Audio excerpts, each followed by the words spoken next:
그리고 이제 이 로마를 정말 완전히 반석 위에 키워놓은 사람은 시저입니다. 시저는 집정관을 마치고 멀리 스페인으로 이제 총독으로 갔었었고, 그 다음에 돌아와가지고는 이 혼란기를 끝내고 나서 이제 술라가 죽고 나니까 이제 돌아올 수 있는 거잖아요. 그래서 술라가 죽고 나서 돌아왔는데, 그러고 나서 이제 갈리아 총독으로 가게 됩니다.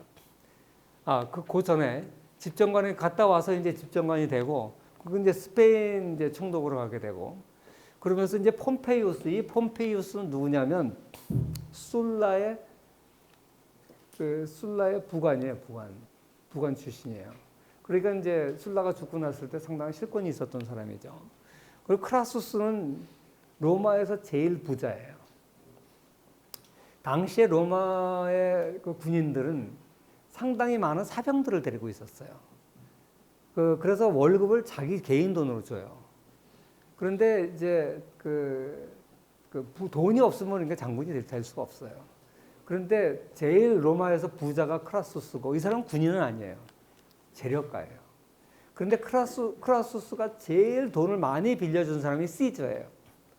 그러니까 시저는 펑펑 빚을 얻어서 펑펑 쓰는 사람이에요. 여자한테도 쓰고 자기 부하들한테도 엄청 인심이 좋아요. 그래서 군인들한테도 인기가 좋았어요. 아무튼 그래가지고 사실 이 장군들은 나가서 전쟁을 하면 그 전쟁하는 영토의 절반을 그 최고 사령관이 차지해요. 나머지 반은 국유지가 되는 거예요. 그러니까 전쟁에서 많이 이기면 많이 이길수록 자기 재산이 불어나기 때문에 시저는 뭐 아무리 돈이 없어도 걱정도 안 해요. 크라수스한테 야, 내가 전쟁 나가서 이기면 너 갚으면 될 거 아니야. 실제적으로 나중에 다 갚죠, 그거. 그래가지고 최고의 부자 크라수스와 최고의 실권자의 부관이었던 폼페이우스하고 시저하고 서로 타협을 해서 친구들 간이에요. 그래서 이게 이제 1차 3도 정치다, 그렇게 얘기를 하죠. 그리고 이제 갈리아 총독으로 부임을 하게 되는데, 갈리아가 어디냐면 지금의 프랑스, 그 다음에 네덜란드 이쪽, 덴마크 이쪽 평야지대예요. 그래서 이쪽 갈리아 동안 가서 7년 동안 해서 여기를 다 정벌을 합니다. 그 다음에 이제 이집트에 가서 또 이집트를 다 정벌을 해요. 이때 크레오파트라를 만나는지 그 다음에 이때 크레오파트라를 만날 거예요. 그래서 이제 시저가 온다 그러니까 크레오파트라가 이제 그때 당시에 크레오파트라는 그 알렉산더의 네 장군 중에 한 명이 이집트를 이제 통치하고, 그 장군의 마지막 그 자손이 그 크레오파트라예요. 근데 아들이 없어서 여왕을 했죠. 그 이집트 군이 시저의 군을 이길 수 없다는 걸 알고 이제 미인계를 씁니다. 그러니까 굉장히 연애를 베풀고, 당신과 내가 로마와 이집트를 함께 다스리자, 그러면 미인계를 써요. 그래가지고 이 또 여자 좋아하는 시저가 마다할 이유가 없잖아요. 그래서 둘이서 신혼여행을 나일강 상류로 배 타고 갔다, 일주일 동안 다 갔다 오고, 되게 이제 마치 뭐 부인처럼 이렇게 해줄 것 같이 그래 놓고 호랑이 떠나버려요. 그러니까 그건 나중에 얘기해 드릴게요. 그러고 이제 떠났더니 나중에 이제 크레오파트라가 애가 생겨요. 그래서 얘가 당신 애다. 그리고 이제 로마로 데려와요. 1살 때. 이 크레오파트라 영화를 보면 이게 그 아이예요. 이게 크레오파트라고. 최근에 리메이크업이 돼가지고 굉장히 컬러풀하게 다시 나왔어요. 그래서 여러분 이번 주말에 심심하시면 이거 한번 보세요. 역사도 공부하고 재밌어요. 그래서 왔는데, 그러니까 로마 올라온 귀족들이 무슨 소리냐, 우리가 이집트 여왕의 아들을 우리 왕은 아니지만 거의 뭐 왕이나 마찬가지였을 때 말도 안 된다. 그래가지고 엄청 반대해요. 근데 시저가 이때 클레오파트라를 차갑게 대합니다. 걔가 내 아들인지 어떻게 아냐, 이런 식이에요. 그래서 클레오파트라가 굉장히 섭섭해서 돌아가죠. 엄청난 환영 속에서 뭐 관심은 갖지만, 근데 이제 거기에 대해서 역사가들은 이제 시저가 자기 자식이라고 인정하면 원로원의 반대도 반대지만 제가 안전하지가 못할 것 같아서 그랬다는 말도 있고, 어쨌거나 하여간 돌려보냅니다. 그래서 이제 이집트로 추격해서 그러고 나서 이때가 아니라 이 이집트 정벌 때가 아닌 것 같아요. 이때인지 그 다음인지 내가 정확하게 기억을 못 하겠어요. 아무튼 그래서 이제 갈리아, 이집트 다 정벌을 하고 나서 그러고 나서 있었는데 원로원에서는 저 시저가 저렇게 막강한 군대를 가지고 있으니까 이제 시저에 대한 반대 세력도 이제 일어나는 거예요. 그래서 그런 소식들이 들려오면서 시저한테 군대는 다 놔두고 너 혼자 이제 와라. 그러니까 이제 그 부관들이 이제 반대를 합니다. 가면 죽는다. 뭐 사실 지난번에 카니발도 똑같잖아요. 한니발도. 그 장군이 외부에 나서 너무 잘하면 내부에서 이제 그 이간질을 하고 질투하고 그래서 이제 독재자가 된다 이런 염려를 하는 거죠. 그래서 시저가 이제 그 얘기를 듣고 갈까 말까 하다가 군대를 끌고 가죠. 그게 이제 루비콘 강을 건너는 거예요. 이 루비콘 강은 어디 있냐면 이태리 반도의 제일 북쪽에 있는 강이에요. 그래서 모든 장군들이 북방에 가서 전쟁을 하면 군대를 끌고 로마를 못 들어오게 돼 있어요. 군대를 끌고 로마에 들어오면 로마시야 뭐 군대 이렇게 많지 않잖아요. 그러니까 몇만 명을 끌고 들어오면 정권 잡는 건 하루아침이지.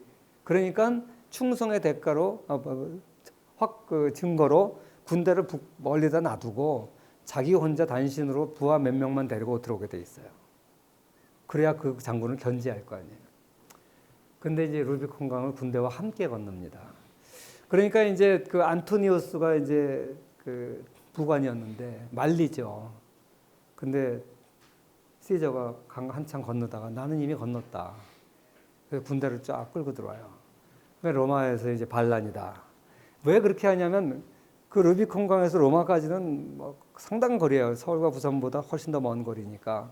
그러니까 그거 오는 동안에 이제 군대를 여기서 준비해서 방어를 할 수 있는 준비를 갖추느라고 그 멀리 북방에서 군대를 못 갖고 내려오게 하는 거죠. 근데 그걸 이제 들어오죠. 그래가지고 이제 폼페이우스가 이제 여기 남아있는 부대 총사령관이니까 폼페이우스하고 결국 전쟁을 하게 되죠. 그래서 폼페이우스가 패하고 나중에 이집트로 도망가게 돼요. 그래서 거기까지 추격해 가서 죽이는데 클레오파트라랑 관계를 가졌던 게 이때인지 아마 내 생각에 BC 51년 이때인가 맞는 것 같아요.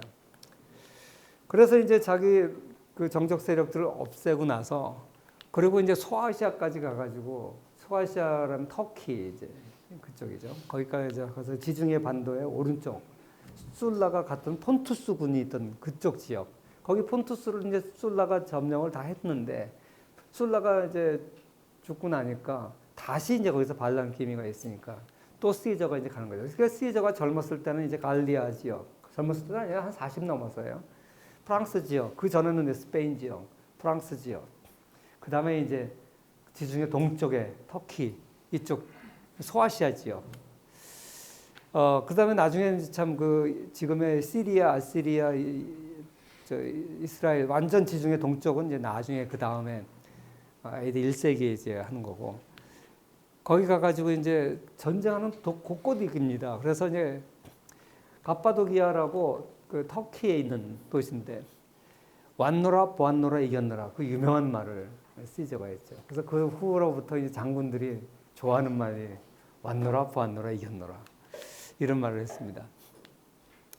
그리고 BC 46년에 로마의 개선에서 이제 임기 5년의 독재관에 임명이 됩니다.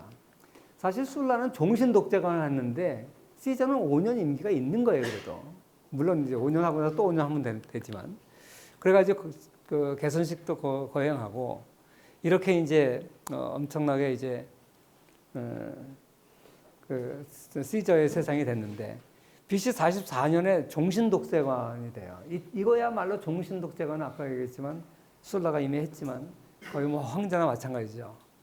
그러면서 이제 재정 개혁을 해요. 재정이라는 게 황제정으로 만들어요. 왜 그러면 공화정이었던 나라가 황제로 가려고 그러냐? 한 번씩 위기가 올 때마다 갈등이 너무 심한 거예요. 원로원에서 300명, 400명의 국회의원들이 앉아서 전쟁해야 되냐 말아야 되냐, 타협하자, 뭐 장군을 누구로 보내자. 회의하느라고 세월을 다 보내는 거예요. 근데 이제 국경이 점점 넓어져 거대한 제국이 되니까 원로원에서 맨날 정적들 간에 싸우고 토론하느라고 세월을 다 보내니까 야, 이게 나라 꼴이 말이 아니다. 이 다스릴 수가 없다. 일사불란하게 하려면 황제정으로 가야 된다. 그리고 사실 그걸 실천해 옮긴 사람이 시저예요. 시저가 한마디 하면 조용한 거야. 워낙 뛰어난 장군에다 모든 권한을 다 갖고 있지. 전쟁 천재지. 그러니까 뭐 다 아무도 이제 말이 없어요. 그래가지고 이제 재정 개혁을 하는 거예요. 그걸 보더니 원로원들이 야, 이러다가 이 나라가 또 독재자가 생긴다. 결국 그래가지고 암살을 당하는 거죠. 그 양자인 블루투스까지 끼워가지고. 시저가 죽을 때 마지막 남긴 것이 양자인 블루투스를 보고 블루투스 넘어져. 그래서 죽었다는 거 아니에요. 그 말이 또 거짓말이래. 역사는 도대체 알 수가 없어요. 한적이 유행했었는데 또 거짓말이라는 또 주장도 있더라고요. 근데 시저가 죽고 나니까 그 사실 이 원로원들이 약한 사람들이에요. 막 그럼 죽여놓고 뒷수습을 못하는 거야. 왜? 시저가 워낙 인기가 좋거든요. 그 수습을 못해서 다 도망가 버려요. 이 젊은 그 원로원들이. 이제 원로원들은 이제 토가라고 해가지고 이렇게 천조가리 걸치고 같이 공동 모욕해서 모욕하고 그러잖아요. 무기를 못 갖고 들어가게 돼 있다고. 근데 거기다가 이제 단검을 하나씩 감추고 쫙 원로원들이 가가지고 다 한 번씩 찌르죠, 이제. 죽는데. 그러고 이제 다 도망가 버렸어요. 그러니까 결국 그 치안 유지를 누가 하냐면 안토니우스, 시저의 부관이죠. 안토니우스가 이제 총 치안 사령관이었으니까 수습을 하죠. 그런 과정에서 도대체 누가 죽였냐. 그래서 그 사람들은 이제 색출해가지고 다 잡아 죽이고 뭐. 그러면서 안토니우스가 모든 실권을 장악하는 거예요. 그럴 수밖에 없죠. 박정희 대통령이 죽었을 때 보안사령관 전두환이 실권을 다 잡고 대통령이 됐잖아요.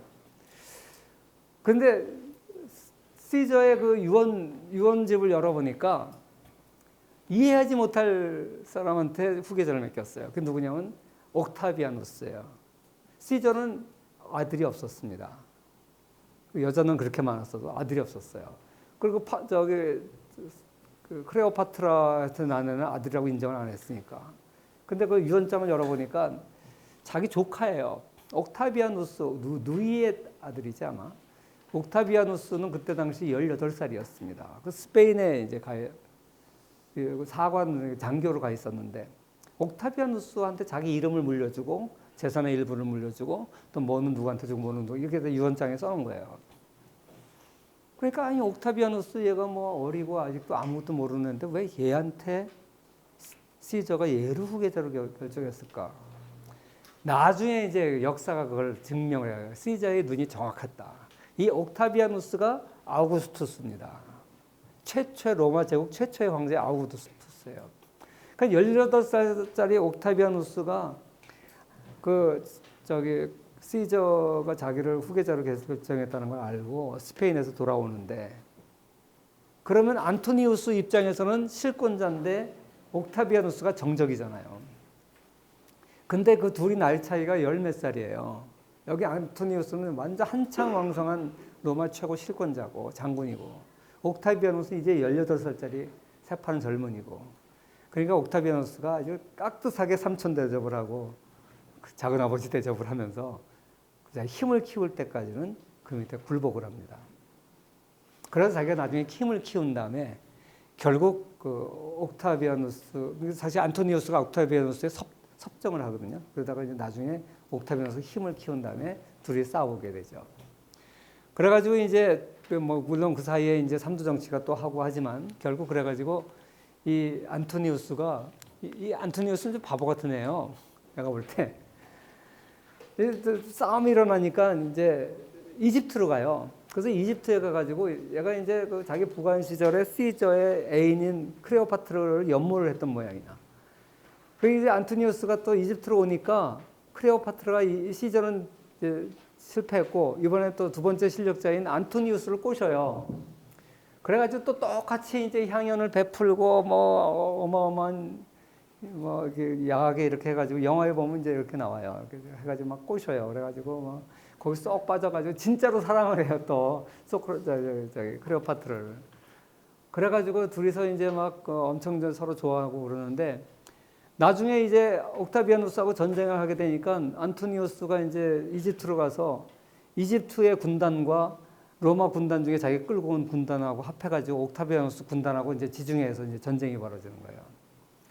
근데 이때 이집트군은 크레오파트라가 지휘를 하고 로마 군은 안토니우스가 지휘를 해요. 그 반대측에. 그리고 이쪽에는 옥타비아누스 군대고. 근데 어떻게 재수가 없을래니까 안토니우스가 탄 모함에 불화살을 맞아가지고 불타버려요.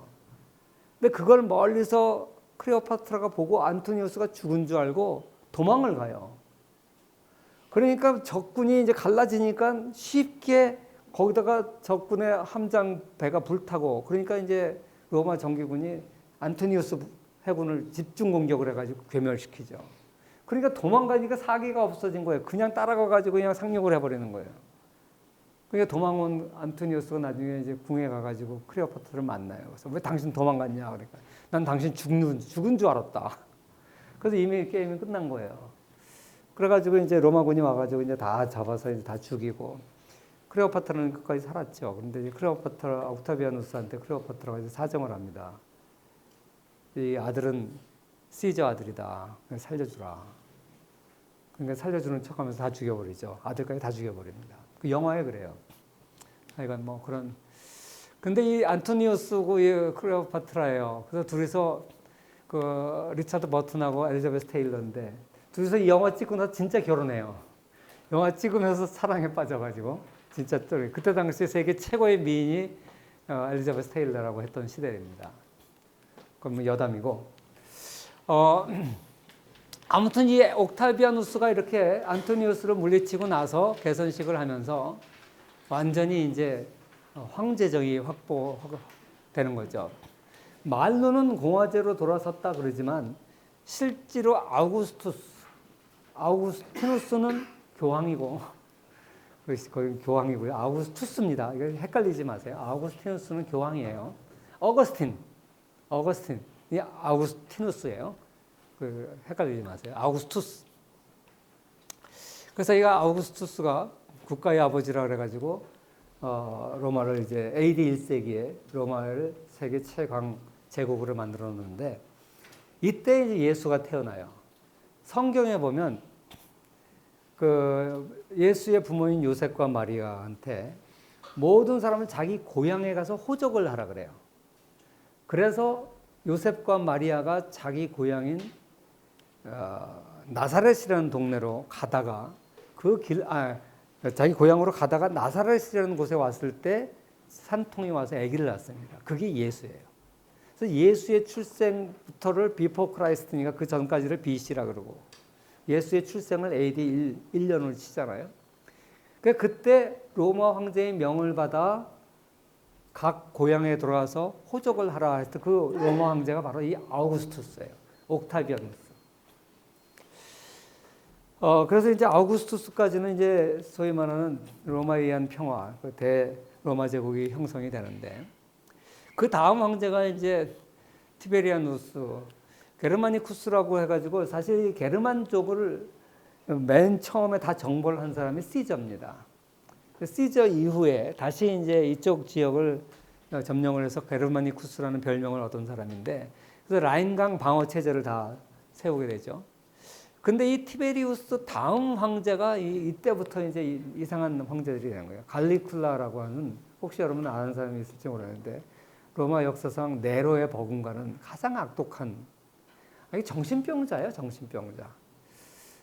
자꾸만 이제 로마 황제들이 권력을 너무 이제 남용을 하니까 이 갈리큘라는 이제, 그건 그 전이구나. 갈리큘라, 그건 네로 할 때, 갈리큘라는 어느 정도 정신병자냐면요.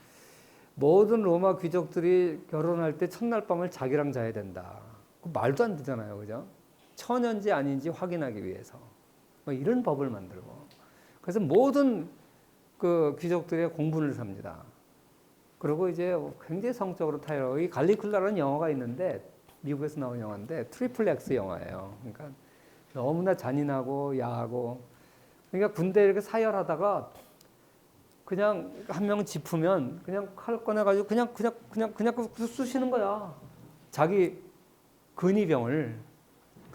그러니까 황제가 지나가면 근위병들이 어떻겠어요? 완전 초긴장이 언제 죽을까? 그러니까 아무 이유 없이. 그러니까 제일 무서운 사람이 누구냐? 합리적인 사람은 무섭지 않습니다. 합리적인 사람은 절대 안 무서워요. 그러니까 독재자들의 특징이 뭔지 알아요? 비합리적으로 행동하는 거예요. 또라이 같이. 그 영화에 보면 그런 게 나와요. 그리고 한 명을 딱 지목하면 불러와서 입을 벌리고 또 포도주를 막 파이프 꽂아서 먹여요. 배가 뽀르륵 포도를 넣어요. 그 다음에 칼 갖고 와서 배를 푹 찔러. 그럼 포도주와 피가 팍 나와. 그걸 즐기는 거야. 아, 또라이지. 그런 또라이가 어딨어요. 그게 황제야. 그렇게 폭정해서 결국 이 사람들은 이제 부하들에 의해서 죽습니다. 그러고 나서 저렇게 폭군이 나타나니까 안 되겠다. 제일 바보 같은 놈을 마음으로 세워야겠다. 그래서 세운 사람이 네로야. 근데 네로가 또 폭군이 되는 거예요. 아, 그래서 이렇게 해서 이 시기에 계속 이상한 황제들이 나타나니까 결국 네로 사후에 이제는 장군들이 황제가 돼요. 그래서 7명의 황제가 난립을 해요. 그 왜? 황제들은 장군들이 황제가 돼요. 그러니까 이 장군들은 군대를 갖고 있으니까 황제 되기 너무나 쉽죠. 1년에 막 2명이 되기도 하고.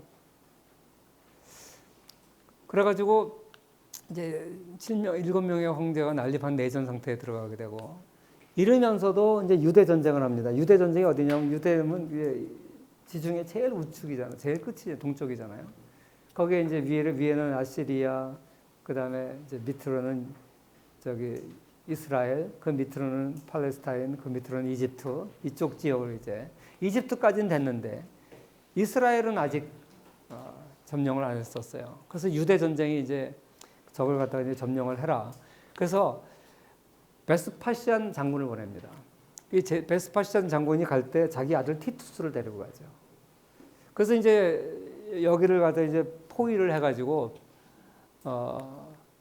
예루살렘을 포위를 해가지고 이제 그 점령을 하죠. 그래서 이제 이게 성경에 나오는 예언과 같이 이 예루살렘 성이 돌 위에 돌이 하나 남지 않을 정도로 완벽하게 이제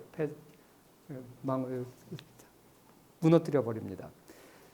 그게 유명한 예루살렘 멸망이에요. 그래서 이때 예루살렘 성벽이 다 회파되고, 그리고 이스라엘 사람들이 이때부터 나라를 잃고 2000년간 나라를 잃고 있다가 1945년 2차 세계대전 끝난 다음에 지금의 이스라엘로 복귀를 하는 거예요.